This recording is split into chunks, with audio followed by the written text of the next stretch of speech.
On December 11th, 1978, a gang pulled off what was then the largest cash robbery in United States history, the Lufthansa heist at JFK Airport. They escaped with almost $5.9 million in cash and jewelry, but that was only the beginning of a dark and twisted tale. Around 3 a.m. on the morning of the heist, 6 masked gunmen in a black van cut the lock on the cargo terminal at Lufthansa's Building 261.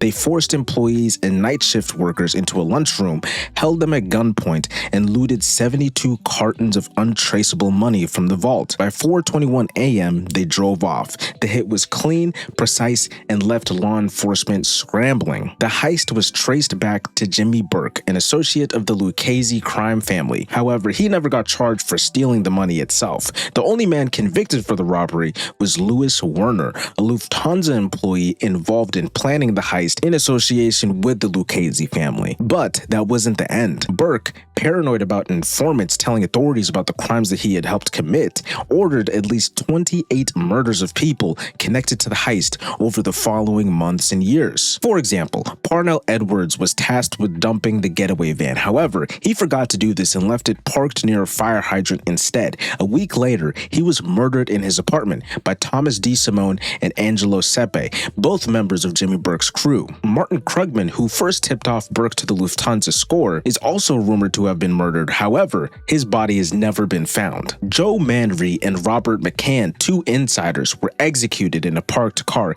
each shot in the back of the head. And lastly, Paolo Licastri, tied to the Gambino family, was found naked and riddled with bullets, dumped in a burning trash heap. All of the events surrounding the Lufthansa score, Jimmy Burke's crew, and the Lucchese crime family were dramatized in Martin Scorsese's film Goodfellas, which I highly recommend to anyone who hasn't seen it yet. But anyway guys, you let me know what you think in the comments.